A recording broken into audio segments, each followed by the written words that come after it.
So now what do I do? Well, I guess there's only one thing. There's something I'd like to know.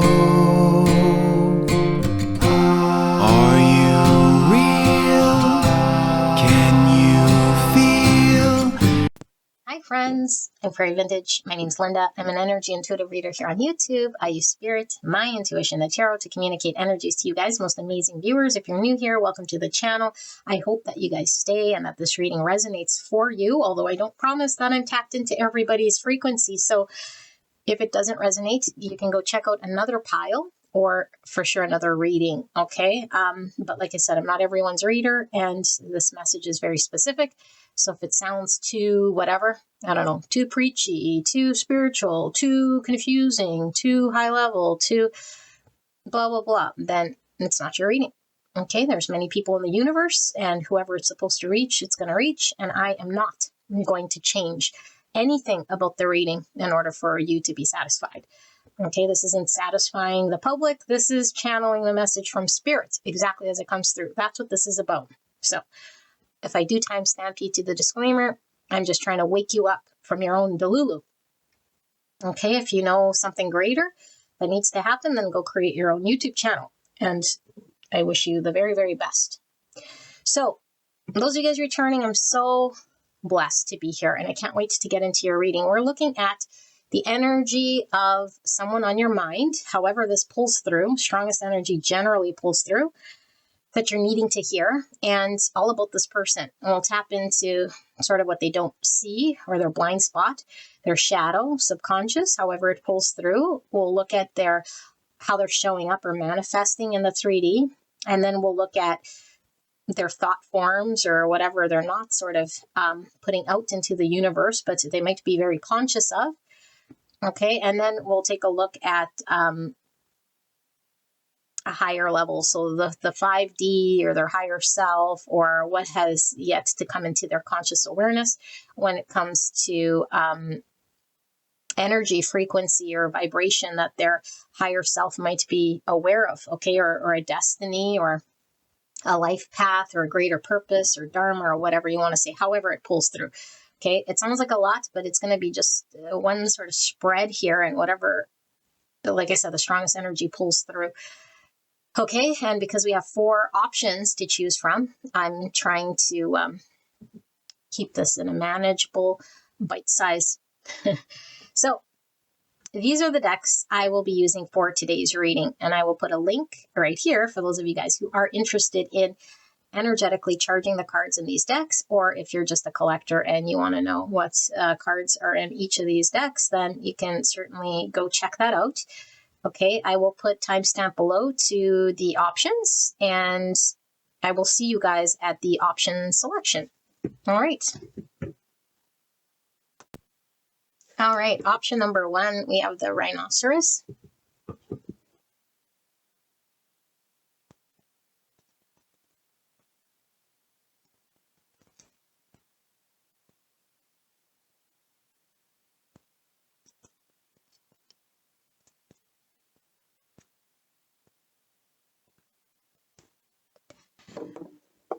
Option number 2, we have the lion.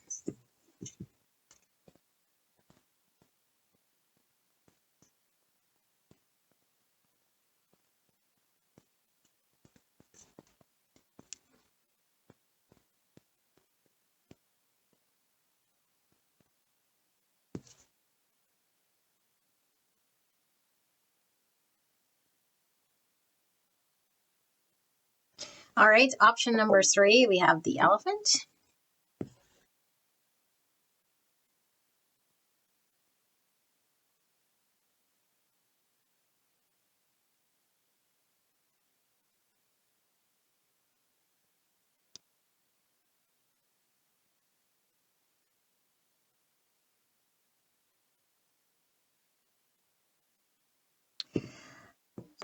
Option number 4, we have the turtle.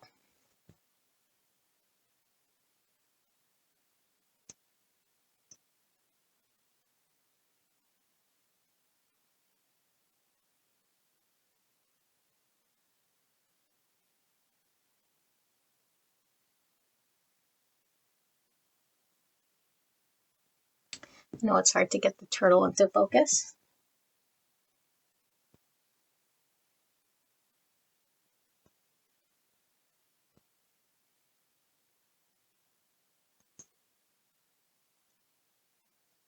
All right. Are they facing this way? I don't remember. I don't like that. All right. So sit with the energy of the animals, the animal kingdom here. And whenever you're ready, select your option. There is no need to stick to that pile if it doesn't resonate. It's not coming through as the person you want to hear about. And if it is your own energy, then you don't have to sit there and listen. Okay, sometimes Spirit wants to bring something to your attention. So you tapped into your own self. You can go click another pile, okay? But my intention is to channel the person that you came here about. However it comes through is definitely up to Spirit, not up to Linda. Okay, so sit with this energy. If you get stuck, close your eyes, open your eyes. And if you are pulled to multiple piles, there definitely could be multiple messages in regards to maybe your own energy and your person, or two sides of yourself or two sides of your person. However it pulls through here, and I never know until we do the reading. Okay, so I'll let the video run for a bit and take your time. And when you're ready, select from the option below, and I will see you at your pick.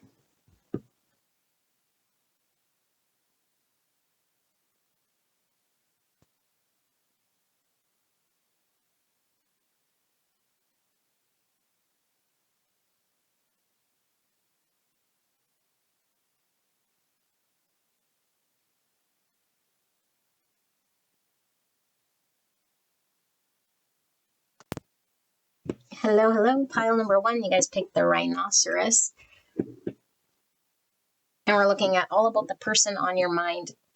Okay, and like I mentioned in the intro, it could be your own energy. If it is, you can go elsewhere. If it's not the person you want it to be, then it's not for you. It's for someone else. Okay, so we'll be looking at sort of all aspects here.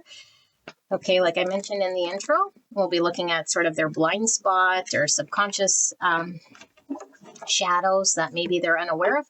Be looking at how they're manifesting in the 3D. We'll be looking at their thought forms or anything that they are conscious of that's not yet come into manifestation. And then we'll be looking at their 5D or even their maybe their spiritual path or their destined dharma or whatever their high self is pulling through as information. Okay, and see what we see about this person. That might help us to interact with them, might help us to understand them better.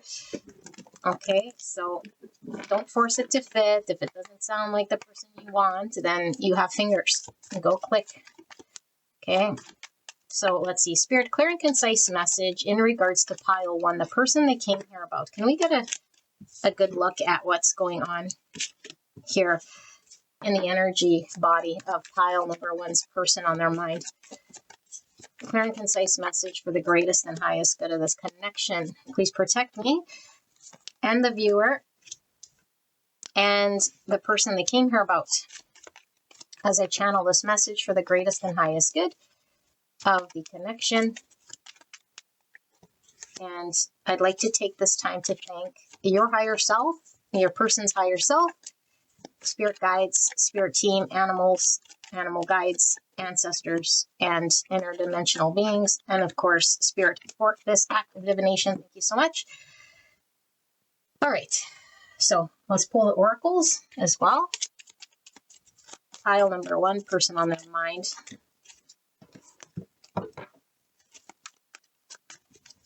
What does pile 1 need to know about this person? In-depth look at pile 1's person in their mind. Is there another? So there's one more. This could be a highly spiritual person for sure. Okay, whether they've come into some sort of awareness of this or not is another story. And of course, we're all spiritual beings, okay, but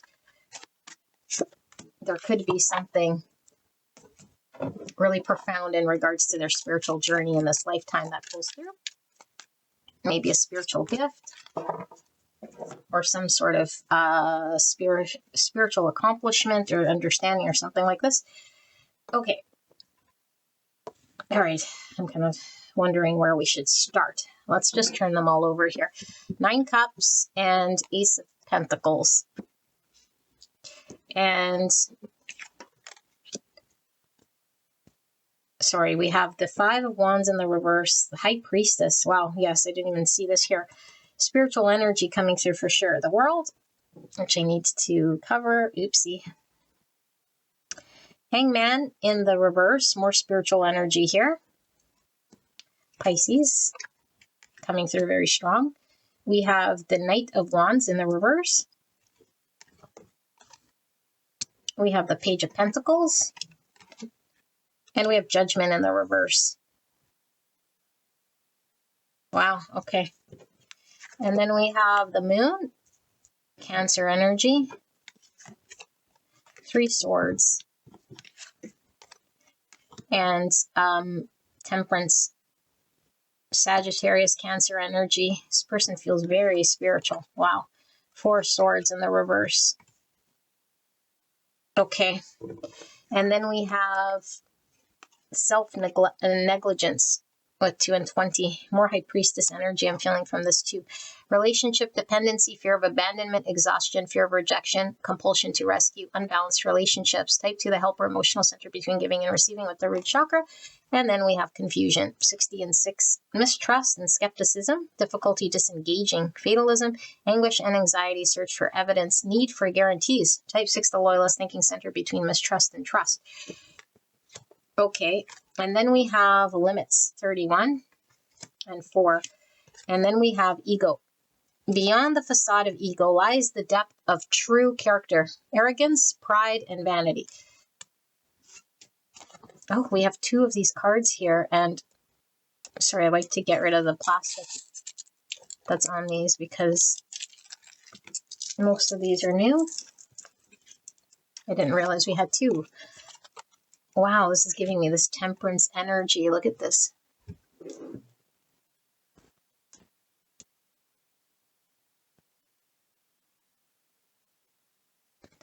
I'm getting 7 Cups, temperance. I'm also getting masculine, feminine energy from this. And then we have the Storm of Vengeance.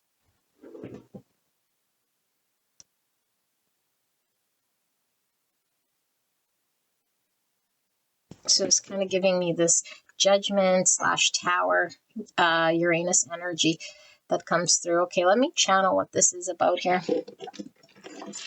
I do want to see what's under the Ace of Pentacles. We have the 3 of Pentacles. Yeah, okay. Give me a moment. You can skip ahead because this might take a little bit, okay?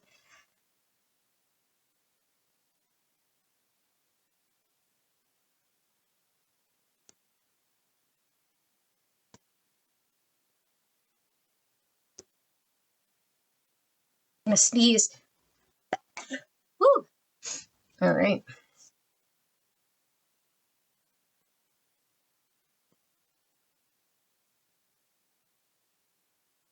Okay.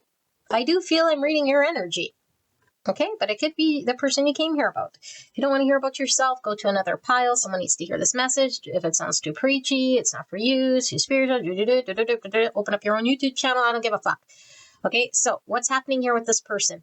This person is experiencing something here in the 3D that feels almost beyond their control. Now, of course, we have free will and choices and blah, blah, blah. But when we're on a path that's very guided by the divine, we almost feel like there's no sort of anything we can do except for keep plowing through the path in which it is being forged for us, you know? It feels almost like bringing the 5D into the 3D, and it could feel very disorientating here because, as we know, like 5D spiritual concepts and things just beyond our, beyond what we, or the 5 senses, could be very difficult to understand. So we might be misunderstood. So we might be feeling really like things aren't manifesting in the here and now towards what we're wanting to experience or see.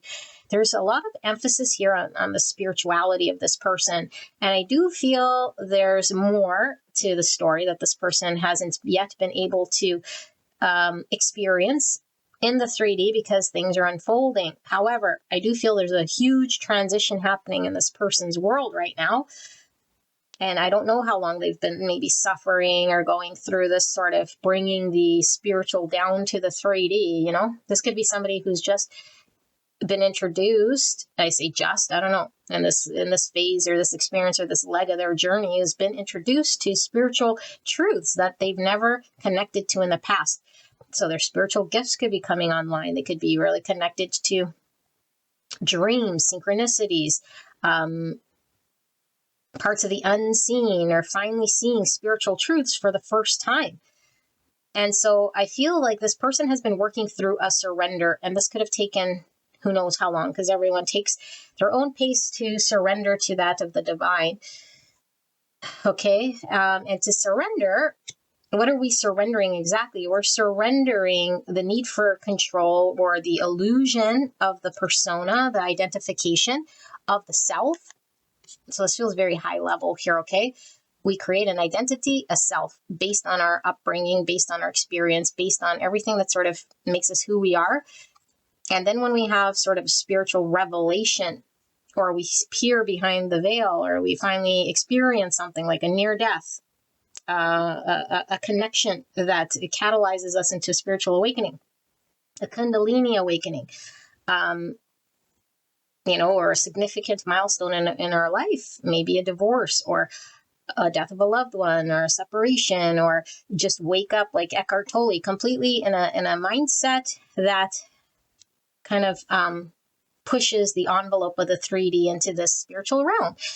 And so it's very disorientating, and we're having to really sort of surrender major parts of ourself that maybe gave us control, or maybe we relied on to protect ourselves or to give us navigation, or what mattered in the past. And so this person is maybe right now in an energy that is much closer to divine, but it might be something in which has pushed a lot of what they've known in the past away. People, maybe they've had major life shifts in their world, or they've changed cities or changed jobs, or maybe lived one sort of life form and now they're sort of doing something else. That's how they're manifesting in the 3D. I do feel like this person, like really is gone through a surrender, and they're a lot closer than they might think, because I feel like they're closing a chapter to a leg of a journey of their life, So their life as they know it, I feel here, it could never be the same or go back to the same, because those lessons have been learned, and now it's more of a surrender to see what's next in their world. So I do feel there is a very profound embodying of masculine, feminine energy for this person. I feel like there's this energy does feel like someone who has gone through or is experiencing some form of a Kundalini, okay? Because it feels that intense. Like there's actual visceral, physical experience that the body goes through here. But there is a lot of emphasis on what's going on spiritually and behind the veil, or the unseen in the spiritual world, And so you could feel like we're going crazy, or like no one understands, or like there's these other truths that are outside of this 3D dimension. So I feel like this person, it might still feel unsettled here, or like still be sort of, even though they're working through the surrender, it's like, what exactly is this process for? What exactly is my truth once all has sort of been released and surrendered here? What is it that I'm here to really roll out or do or see? It hasn't been shown or understood. And there is a desire to begin to open up an opportunity. But when I say a desire, there's like an understanding that a new beginning must form. But it's like I'm already disassociated kind of from this 3D, and I've lost all my fire. I've lost drive here, because either this whole surrender process has required me to release a lot. And so there's these two truths, there's the 3D truth of what I can experience and build, but it would require me to be either intentional or have desire or have drive or motivation to build. And then there's the other side of me that was like surrender, release, detached from all that maybe is material. And I can't sort of bridge this gap. And so I think what Spirit is showing here is there is the 3D still needs to catch up to all the lessons. The 3D is still catching up to the 5D shift. And that this person is 100% being guided by the divine. And that this person 100% is healing a lot of stuff that they have either come into this world with, or deeply ingrained personality, beliefs, identities, understandings of themselves or how the universe works that have been so ingrained that this person is working through. And I feel is very high level, because it's like it's really beyond just a spiritual nature. It's like maybe connecting to oneness, like unity consciousness, moving beyond suffering, working through the illusion of the 3D, transcending beyond, like the form, so much so that we can see that there's a greater purpose to our soul and spirit, that we don't fear death, and that we can really connect to all that is, which is the highest level here of awakening. But I do feel this comes with a lot of conflicting sort of energies, for sure, because we're here in the 3D. And I feel in order for them to see this, there is an experience specifically that this person is having to go through that might be unpleasant, like I said, loss, separation, suffering, however this comes about. And it's not that Spirit is saying you must suffer, but it's like through this experience of suffering, you will see beyond the illusion. You will work through the deepest fears. You will heal all that's sort of created this understanding that you might have, that you would have hung on to, and collective would have stayed kind of small. So I do feel this person is on a sort of higher level of pioneering through the ascension process of the collective consciousness. Okay, you could play that slowly, but it's like the collective consciousness is sort of capped, but we evolve. And so this seems like a very someone who's agreed to or has been on the path of a higher calling of spiritual evolution in order to move humanity to a higher level of understanding or truth or divine truth. So I think this person could feel a physical toll, on themselves. Like their physical body could be taking a toll, because I do feel there's been an experience in the form that's been unpleasant, that's been very hurtful, that's been very draining, that's been very maybe time consuming, very real, very intense. And it's like moving beyond how we engage with experience that is painful, and not identify with that pain, or not identify as the sufferer. And it feels very much like a dance with the divine, a dance with a higher power that will help me work through my limiting thoughts, or the way I engage. And these thought forms that I carry could be so ingrained in my programming that they sort of fire off. And this is undoing all of this stuff, So it's like, it sounds very profound, but it sounds very exhausting. It could even be like, well, why would anyone sort of agree to all of this, But it sounds very evolved. It sounds very exhausting. And I do feel like what this person might not sort of understand or see is that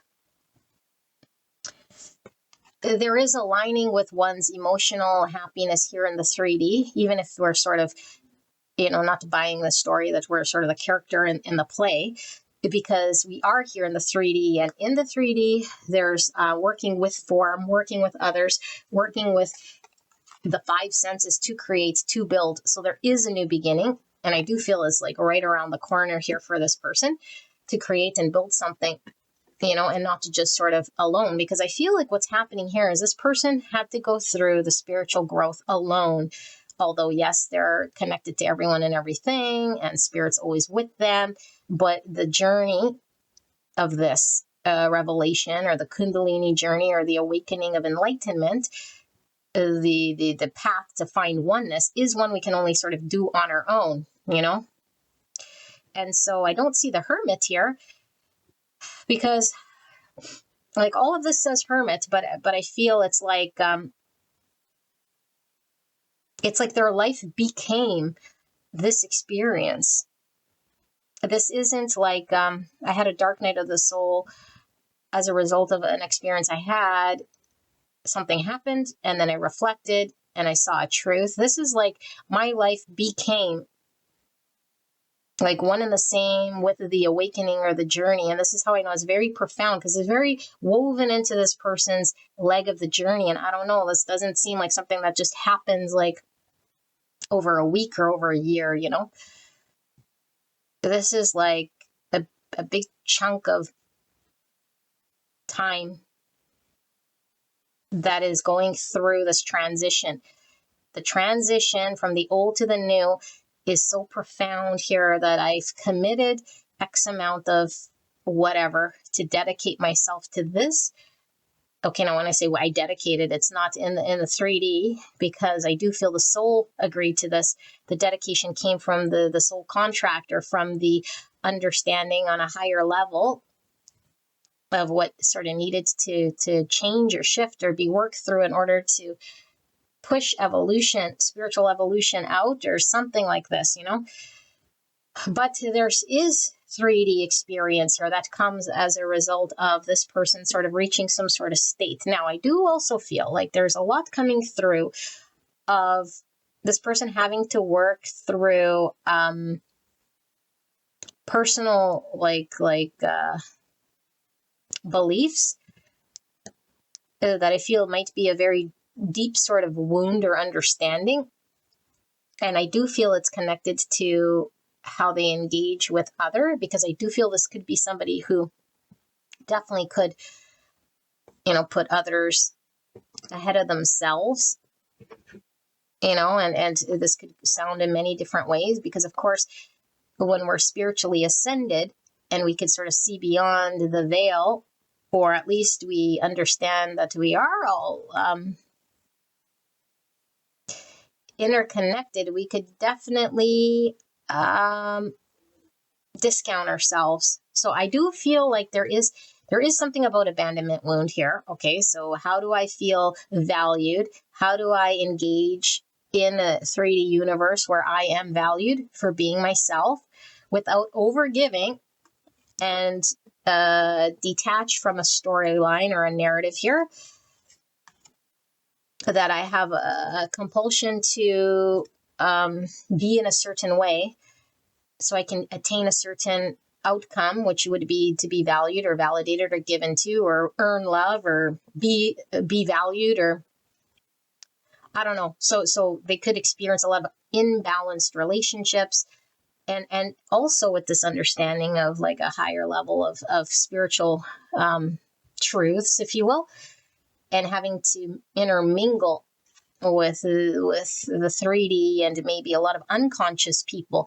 There becomes this unbalanced relationship, because there aren't a whole lot of people who are completely like spiritually enlightened to oneness and heart consciousness, and move beyond suffering and victim mentality and lack and all of this stuff that humanity is sort of sitting in.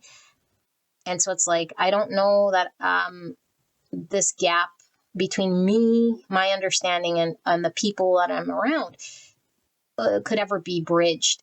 How would I ever be sort of understood? Or how would my own needs, like human needs, to get along, to be accepted, to engage, to be valued, to experience love, to build things with others, when there's such a gap And so this is why I feel it is pretty much really pioneering this leadership of spirituality, but it creates this schism, if you will. And it's really like showing the contrast between unconscious humanity and then an enlightened being that can see sort of beyond the limitation that we place when we carry beliefs and egoic constructs and identities that sort of cap us. So there is an awakening. There is a lot of experience here that feels unpleasant. But again, like the unpleasant suffering can repeat or stay stuck if we don't see beyond the experience and like connects to something greater than ourselves.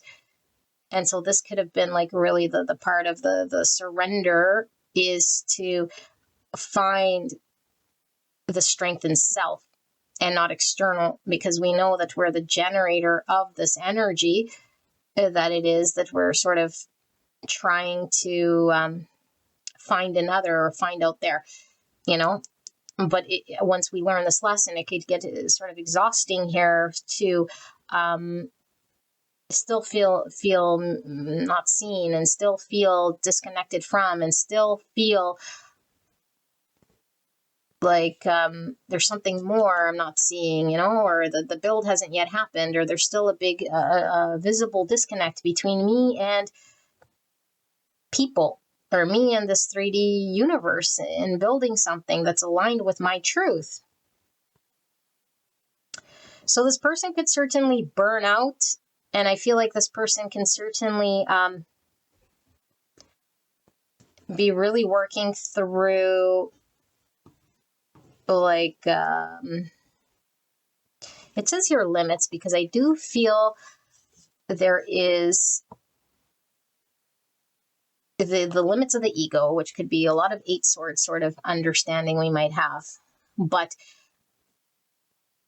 I feel it is multi-meaning here with the limits, because there's the egoic limits, okay, like I said, with beliefs and all of this stuff. But then there's also like the limits of the physical form. And then there's the limitations that others may have that could create a form of a limit for ourselves. But it's like we can't remove limits off other people, So I feel there's so many, it's like the perfect storm sort of coming together.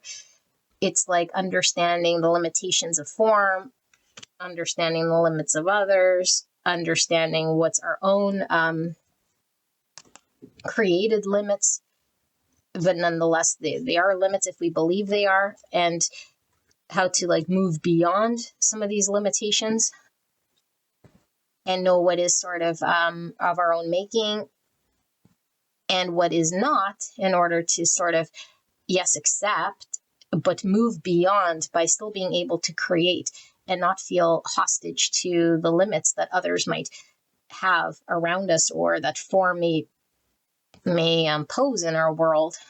So it sounds very intense here, and it sounds very profound when we're able to move beyond a lot of this stuff. It's like an unstoppable energy that's able to really rely on spirit and their own manifestation and their own 3D becomes a very balanced, real thing. It's not sort of disconnected from the 5D, and that the 5D is very much real, and it's very much felt, and it's very much where they can pull energy to create here in the 3D. So behind the 3D is the energy form, the frequency of vibration, all that is. And then it's like, how do I bring it into manifestation? So I feel like this person has the ability, when they're sort of work through a lot of this surrender and move beyond suffering and all of this stuff, to bring a very strong healing energy to the collective and spiritual gifts, but also that are almost like people will question this person's, it seems almost unhuman, like the temperance here can bend water.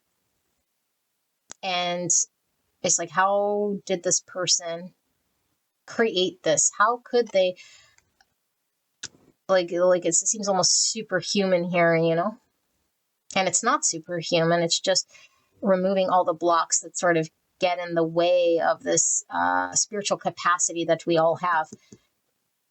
You know, like we're all light beings and we all have the capacity to sort of stand in our gifts, and everyone's gift is different, whether it be telepathy, whether it be, you know, like telekinesis, whether it be healing through the mind, or there's a lot here. And because this is a collective reading, I feel a lot of it is coming through, but it's like being able to channel this thing, be a very clean channel to channel this thing, because it's beyond just this person, this form.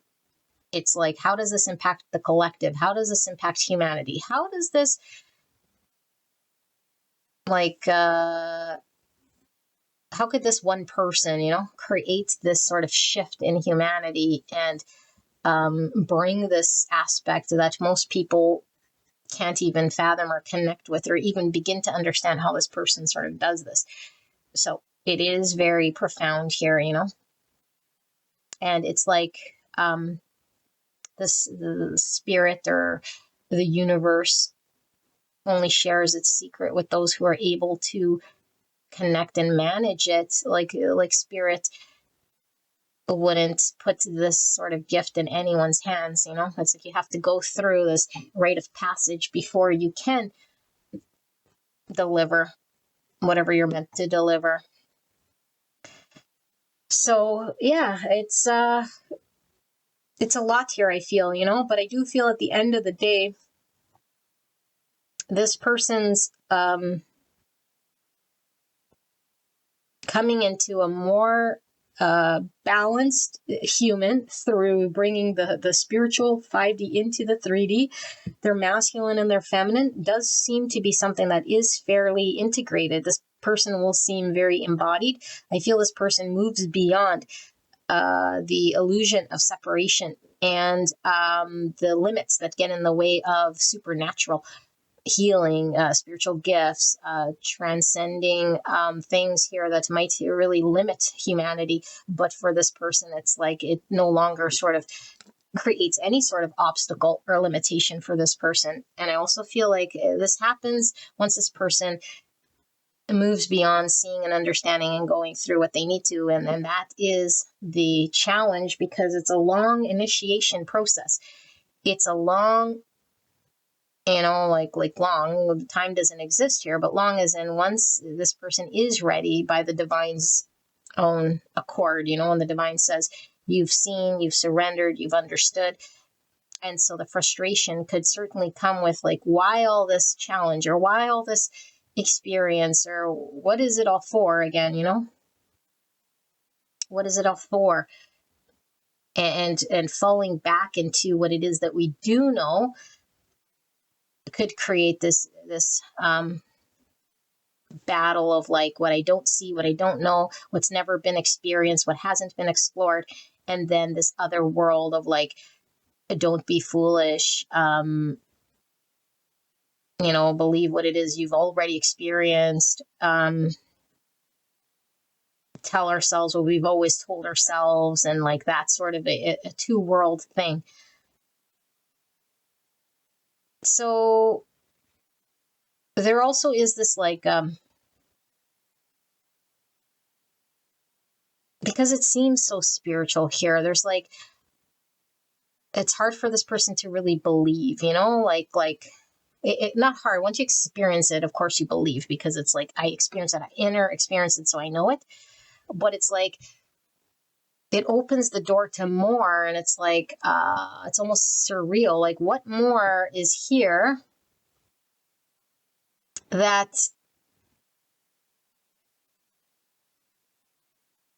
like there is no black and white, there is no end to this sort of experience, there is no limitation. And that could be very ungrounding, that could be very overwhelming. And what part of this am I supposed to channel here?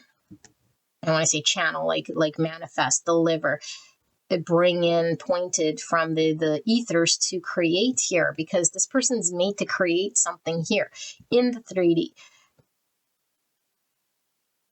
Okay, so if you're here and you resonate with all of this stuff that I'm saying, I think the importance that we're sort of highlighting for us at this point in time is to create in the 3D with this. I'm pointing here because the 4 is really giving me the structure, the foundation, the practical, the material, you know?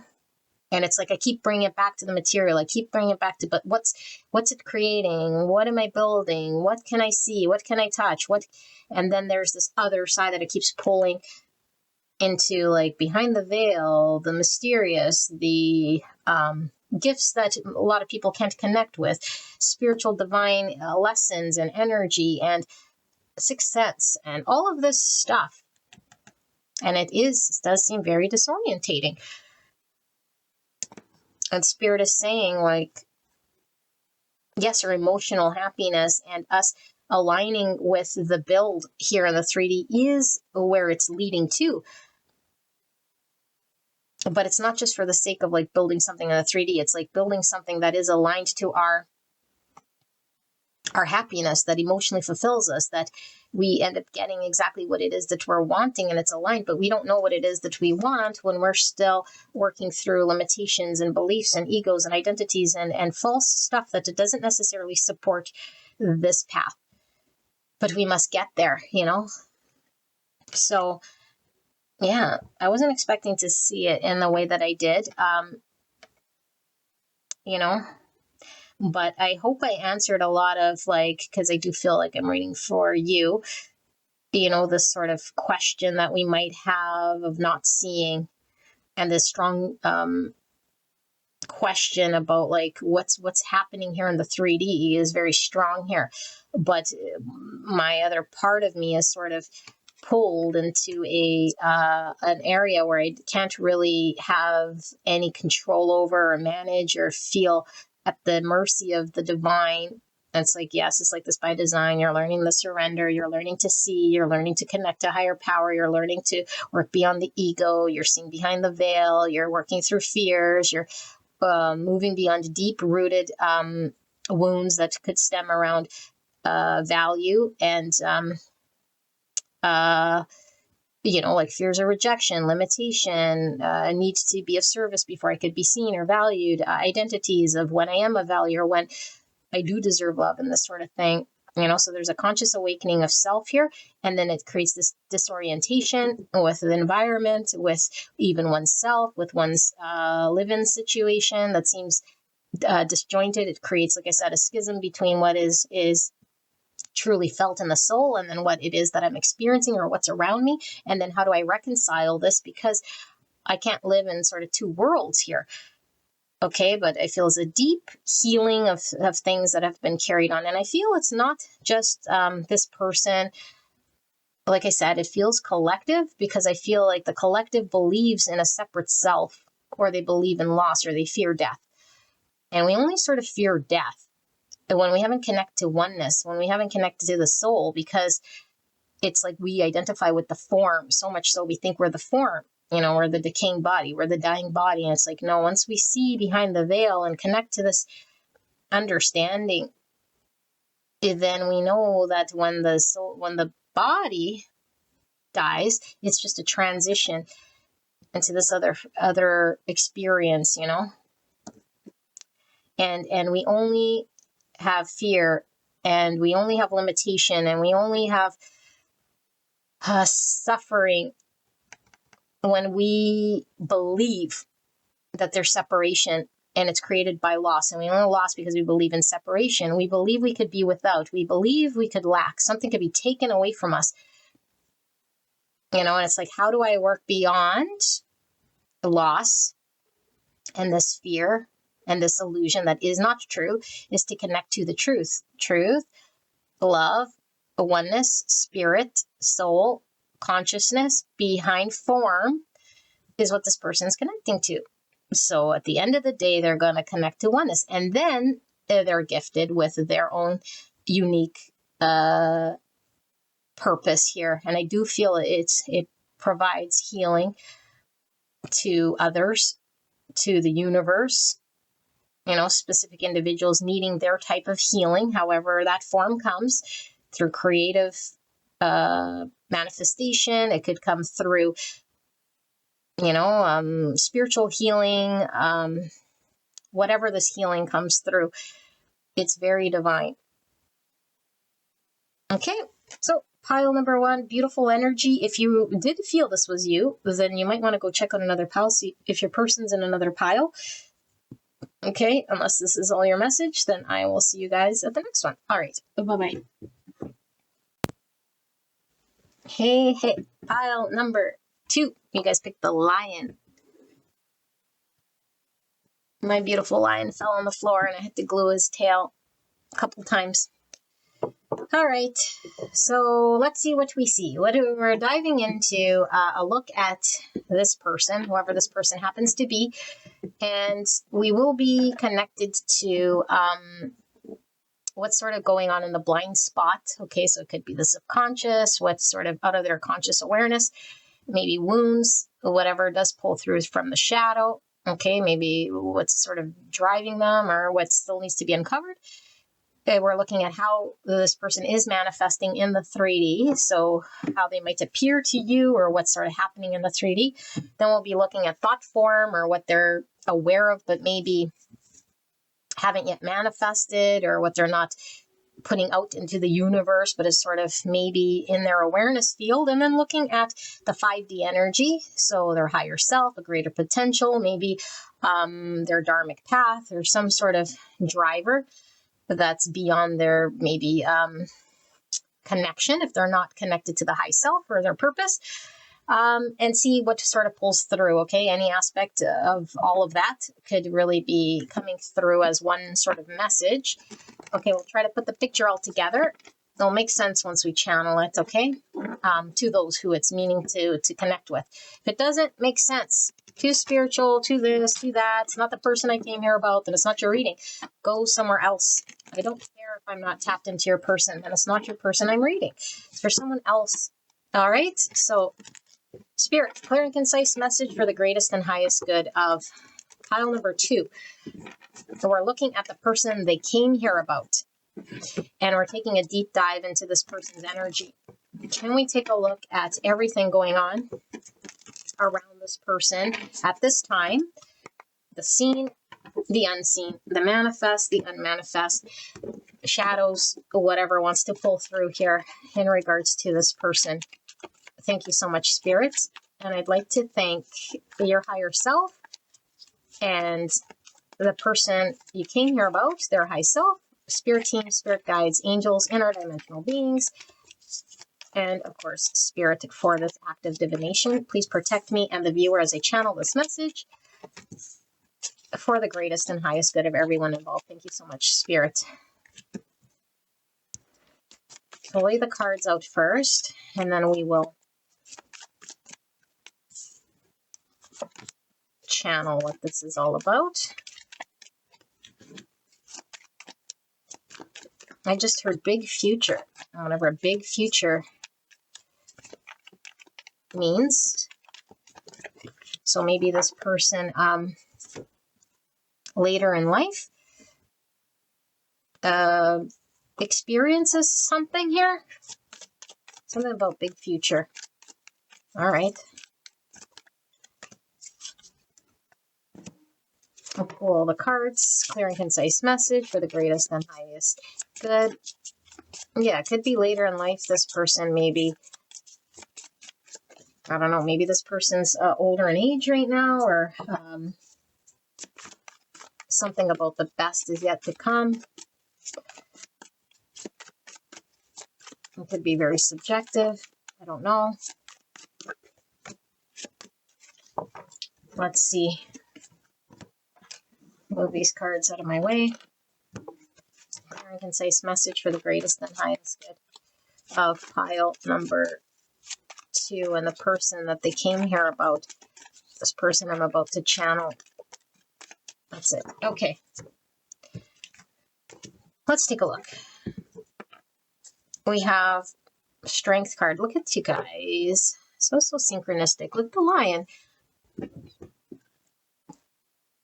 this person might have a lion animal guide, okay? It's a masculine energy. Lion could symbolize the ego as well, but strength, okay? The courage, this person could be very courageous. It could be very instinctual too. Maybe carry very strong sexual energy here. Page of Cups. Page of Cups, very innocent, you know? Could be still learning about one's own emotions here. Could be emotionally immature. Could be stunted emotionally here. Something could have definitely happened in childhood with this person and their emotions or something like this. They could hold back emotionally here as well. Yeah, and control. This is definitely a card of controlling one's urge, or maybe controlling oneself or holding oneself back here emotionally. So in control. Uncontrolled anger.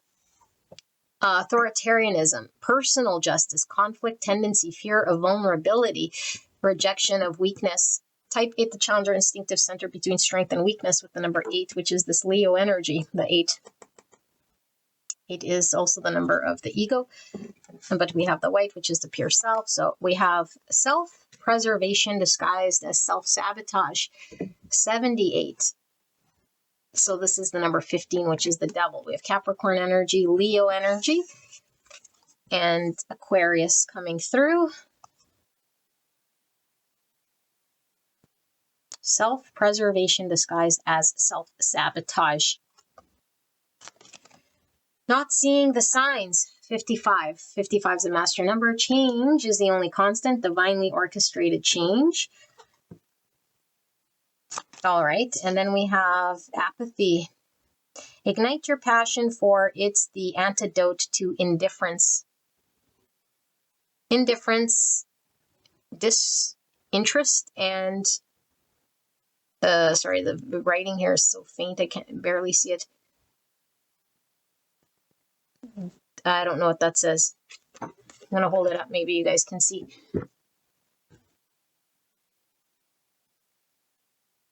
Indifference, disinterest, detachment. I think it says detachment. Okay, beautiful sunflower. A meteor swarm. Meteor swarm.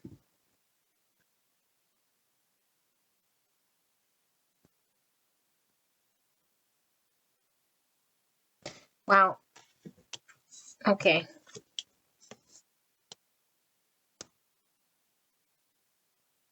Sorry, I gotta arrange this in a way that I can channel. Okay. 9 swords in the reverse. 7 pentacles in the reverse. 9 cups in the reverse. Judgment. Wow, I gotta cover the bums.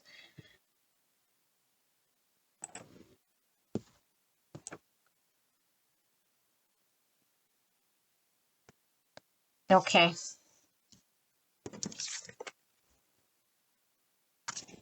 This is the Knight of Cups. He's in the reverse. The Magician, Virgo, Gemini energy. 6 swords. And the King of Wands. Aries, Leo, Sagittarius energy. Strong Leo in this group for sure. This person could definitely have a lot of fire in their charts. Okay, 2 swords in the reverse. And Death, Scorpio energy. And the 6 of Wands in the reverse, which is giving me a lot more Leo energy. Okay, let me sit here with this energy and channel what this is. 4 Pentacle in the reverse. It's quite a bit coming through here, okay? So you can definitely skip ahead.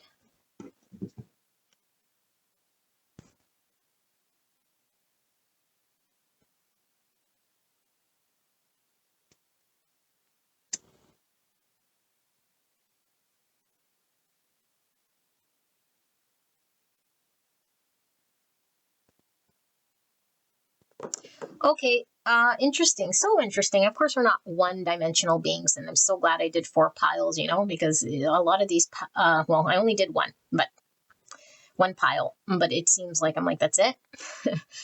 And it could just be the highlighted message, what's going on with the persons where people were connecting with at that point in time, because this seems very profound, although it seems like there's just one aspect, of a lot of things going on. So I'm going to try to channel the crap out of this thing so we can understand all the different angles that are coming through, although it's just one dimension that's happening here that we're seeing with this person, okay?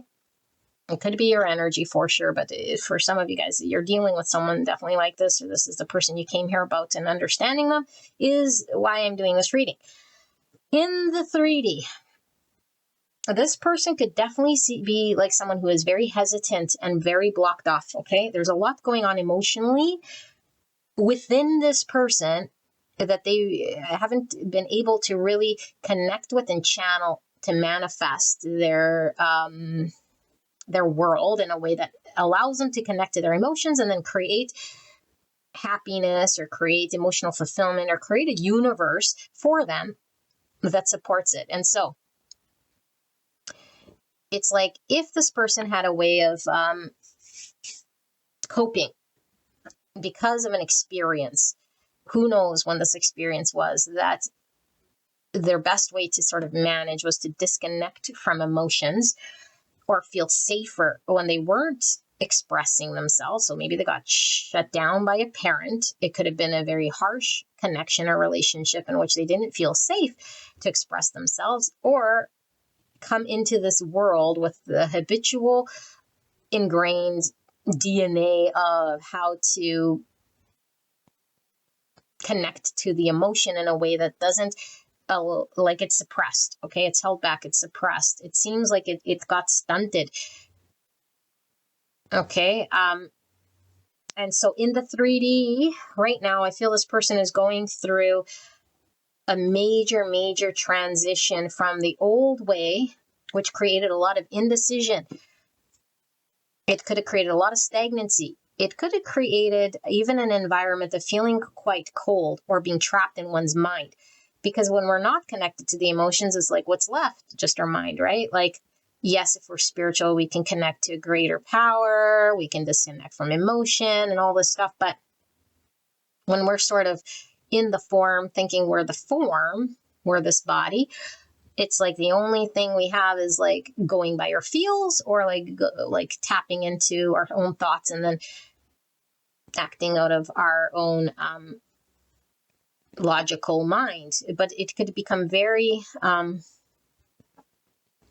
cold. It could become very dry. It could become very at the expense of feeling welcomed and experiencing something deeper and greater. Okay, but when the fear that generates this way of being is so ingrained that we develop a coping mechanism to remain so controlled, it's like, how do we let go of this control in order to experience something, which could seem very freaky, because it's like I'd have to have the confidence to experience something that I'm not sure I would what's the right word? It's like if we don't have the confidence to experience something like this, I don't entertain it. I don't try it, I just fall back to what it is that I know. And so I feel like this person is being shown by the divine through an experience right now. I don't know if it's through a connection with another, if it's through dreams, if it's through however the universe communicates to this person, an inner calling, an inner knowing, seeing the signs, symbols, synchronicities, but not sort of allowing oneself to release, trust in their own confidence, to experience what it is they're being called to experience here. They're being called towards an experience, just like the sunflower is being called to face sort of the light, The light is the truth. The light is the joy. The light is to face the thing that this person has been not facing, thinking that if I don't jump in and experience the emotions or experience the full sort of ability to dive into my emotions, then I'm in control. But it's at the expense of what, you know? It's like self-preservation for sure, but it is at the expense of something here. And so we could even perceive this person as this, like, okay, they're sabotaging more happiness. They're too held back. They're too controlled. They're too cold. They're too indecisive. They're too this, that, and the other. And so, like, from an outsider, you know? But for this person, it's like, I don't really care so much what others are sort of thinking, or like the bigger picture isn't being seen. Greater happiness, greater experience, greater involvement, leaning into this confidence with trust and, you know, like a release to allow myself just to sort of experience and be, because the control is stronger. So I feel I'm winning. When I'm in control, I feel I'm winning, but really it's at the expense of something much greater here. And so I feel like this person is getting beat up by the universe, if you will, you know, it doesn't feel good. Because change is the only constant. There's a need for this person to work through this lack of confidence in themselves to allow their feelings to be expressed, seen, and sat with without feeling however they do feel, which is sort of this habitual way that comes online, that they have to control it, that it has to be logical, that it has to, you know, and this is how I feel safe about it. So there could be humbling situations here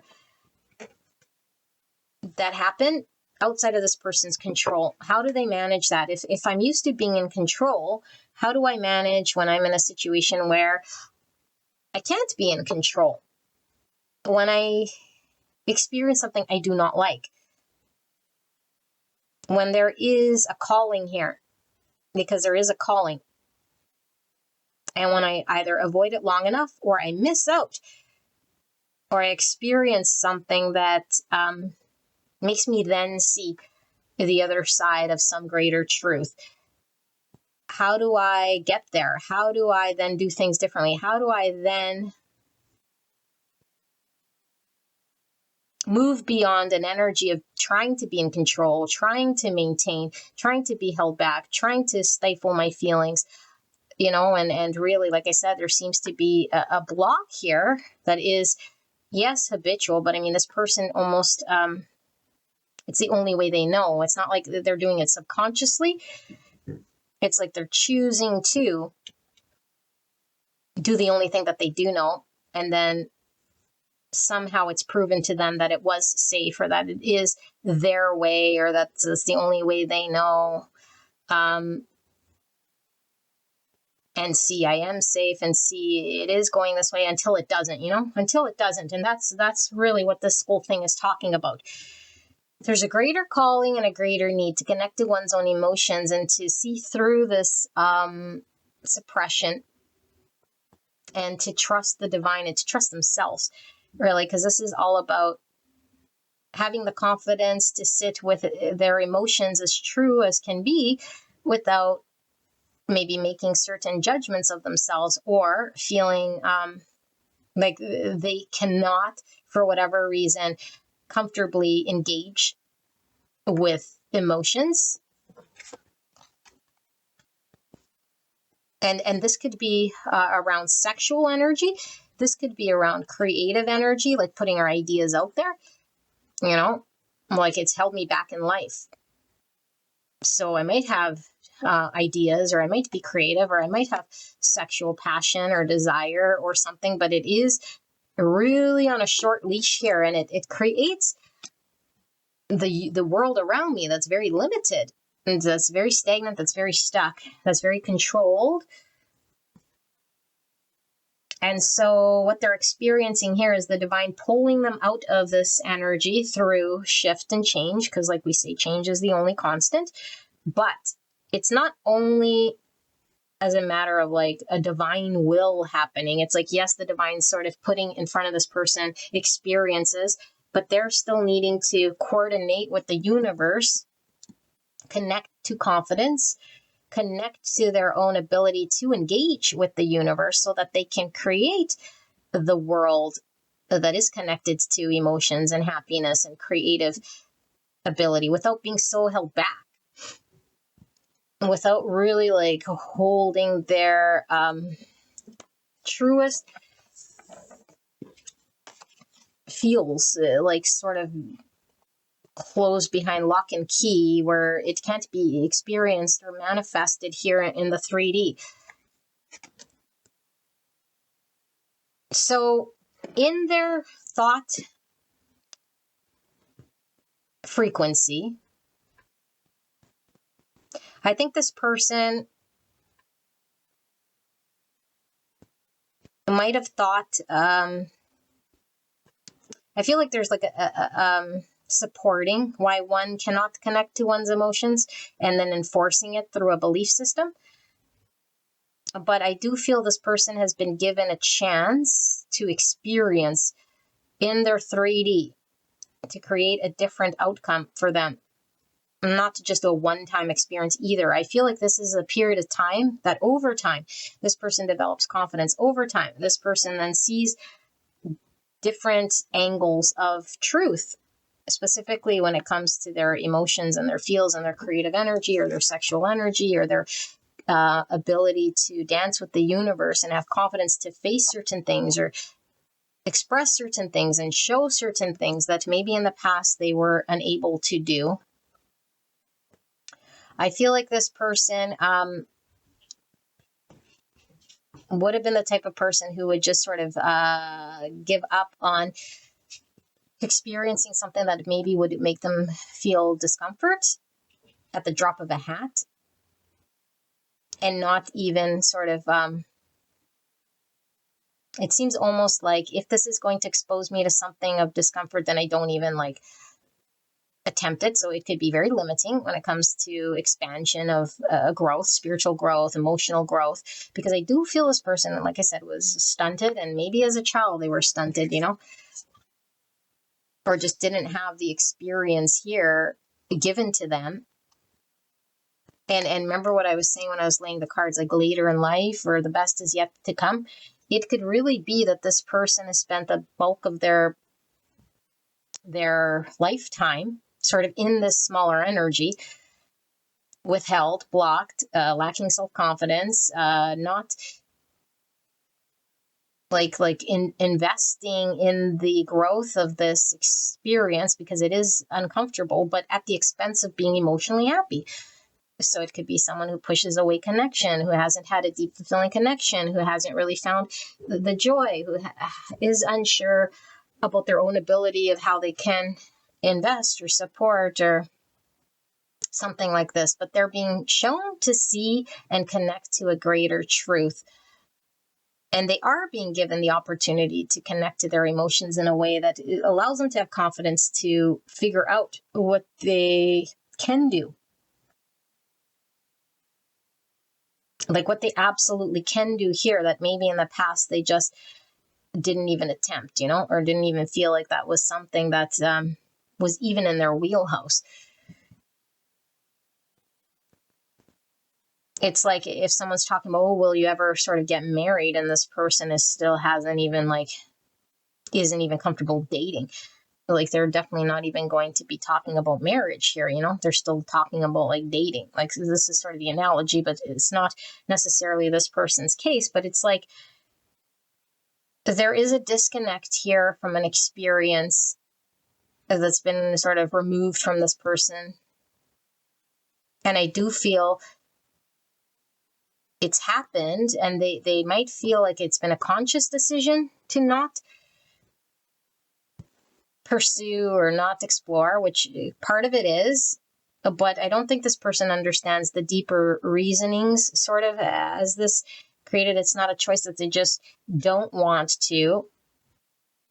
It's more of why they don't want to is because they're trying to control. And why are they trying to control is because an experience of the past has created an experience that made me feel a need to be in control, that made me put up my blocks, that made me disconnect from my emotions, that didn't let me feel safe, that then created this doubt in myself, and then this indecision in my universe, because the reason for living really is where our heart pulls us, and the truth and our passion and our creative pursuits. And when we aren't connected to this thing, it's like we're just sort of living on the surface, or we're just sort of living everyone else's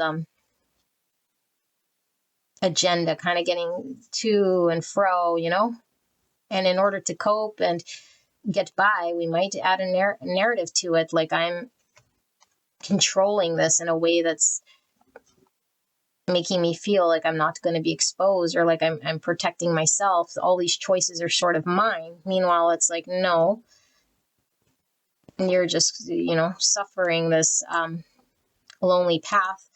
There's like a million paper cuts here of loneliness or dryness or stifling some greater, deeper truth. And I feel like Spirit is talking about now sort of being the time. And I do feel like this person, like I said, is being given the opportunity to really work through this, however this opportunity has come to them, to develop their confidence, to understand what they are capable of building and really connect, instead of just automatically sort of shutting out or shutting down their emotions. Yeah. I don't think I see anything sort of else here, but I do feel like there's a major shift going on in this person's world. And there's a big part of this that this person is unable to sort of control or stop. So their only real thing is to work with the universe. And the only place this is guiding this person is towards a greater sense of confidence, a greater sense of self, and that they could trust their emotions, and that they don't have to, because I think what they might experience by doing what they've always done in order to control is the opposite of what they're wanting to experience, missing out, not seen. Like I said, could feel very cold. It could feel like a death by a million paper cuts. It could feel like really like missing out. And it's like we can't stay in that energy and expect to attain what it is that we want, because I do feel like maybe this person has come to an understanding of a greater build that this person really connects to. It could be like a real strong pull to a career, or to a path here, or to a person, or to a lifestyle, or to a truth. It's like, this is the truth. Okay, well, what do we do with that truth, And we can't put out that fire. It's like, I gotta be in line with that truth and do whatever I can to make this truth become a thing. And so it's like, what's getting in my way of getting in line with this thing is all my past thoughts, all my limiting beliefs, anything that was getting in the way of this thing. I now have to work beyond and move beyond. And the biggest one is this inability to follow one's own emotional truth, or express one's own desire of emotions, and really suppress them at all costs here, and then suffer the consequence of it, And I think this person's like, it's enough. It's time we learn through this. It's time we work through this. It's time we face this thing. It's time we really sat with our strength and faced their courage. Yeah. So speaking your truth, manifesting your truth, and not suppressing. Okay. I don't know if I named the signs. I think I did. Heavy Leo for sure, like I said. Okay. And then we have Aries, Sagittarius, Scorpio, Virgo, Gemini, and Capricorn, more Leo. Yeah. This is your reading, pile number 2. I hope this made sense, and I'll see you at the next one. All right. Goodbye. Hello, pile number 3. You guys picked the elephant. And we're looking at all about this person whoever this person happens to be. Hopefully it's the person on your mind, but like I say, it could be your own energy. Strongest energy pulls through here. And what we're looking at is, how is this person manifesting in the 3D? What are their thought forms, or what they might be consciously aware of but haven't yet manifested?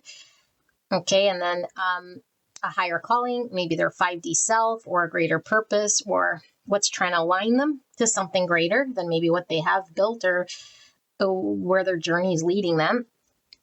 And then we'll be looking at blind spots or shadows, maybe subconscious wounding or anything that's sort of hidden from them, maybe acting, they're running the show potentially, okay, depending on what's going on in their subconscious. Then we'll be looking at, like any spiritual drivers or anything like this, any outside influences going on, okay? But the full picture will sort of come together as we lay the cards out, so it's not going to be as choppy as how I'm sort of explaining it here, okay? And the strongest energy does pull through. So I am glad I did 4 sort of piles here, because we could be looking at just one sort of aspect of this person, okay?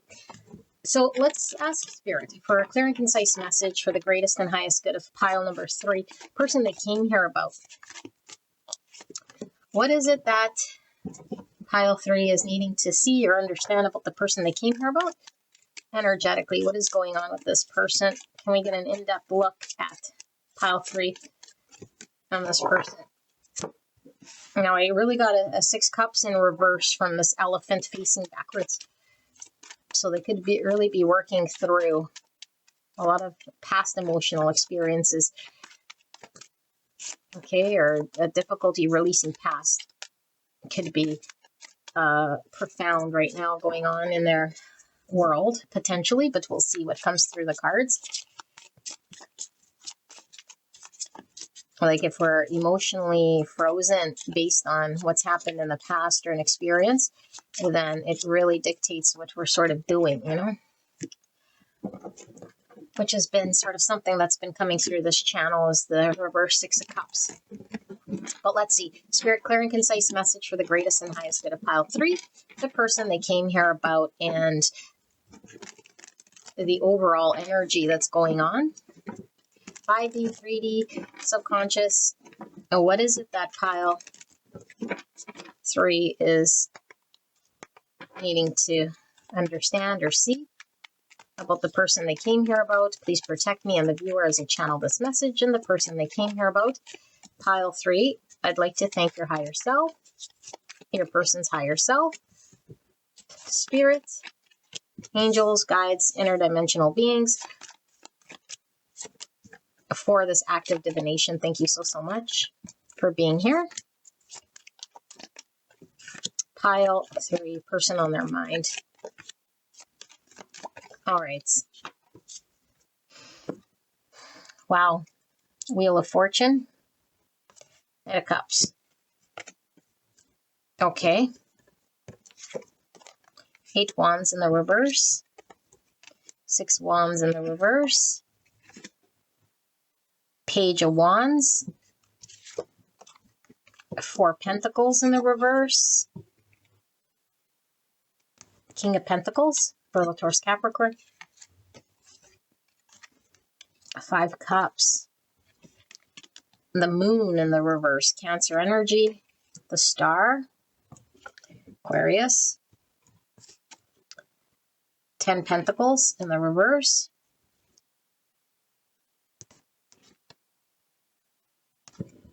The Queen of Pentacles. I've got the Queen and the King of Pentacles. Wow, in the reverse. Virgo, Taurus, Capricorn. Okay, and then we have Resistance. Go with the flow and be open to life's changes. Remember, we talk about this. Opposition, refusal, and denial. Wow. And we have wanting to be right. 29, or the number 11. My goodness, feeling strong Libra energy too from these things here. It feels like a relationship. Is this in reverse? I don't know which way this goes. I think it's like this, yes. So we have all these bees.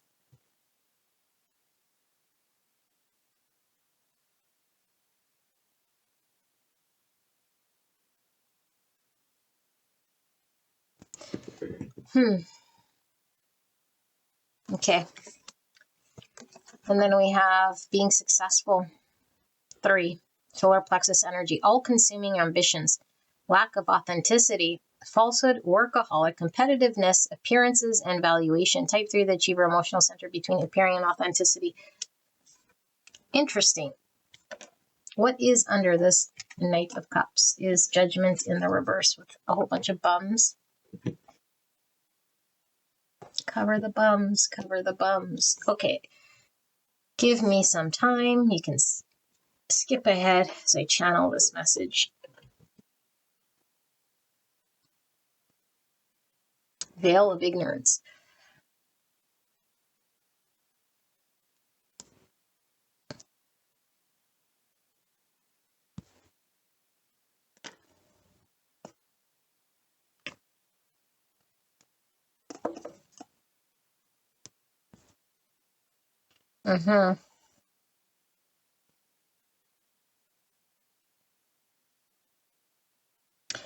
Okay, pile number 3. I'm going to get some signs here.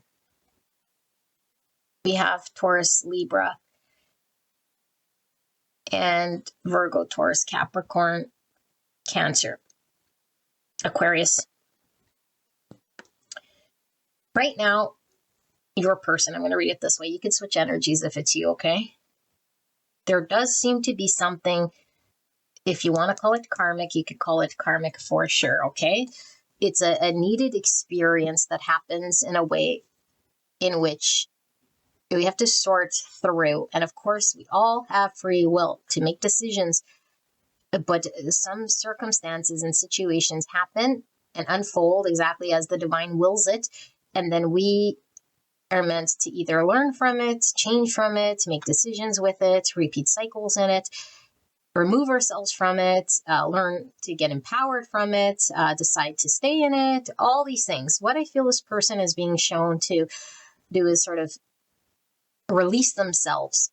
There seems to be, at one point in time, this person releasing themselves, changing their world.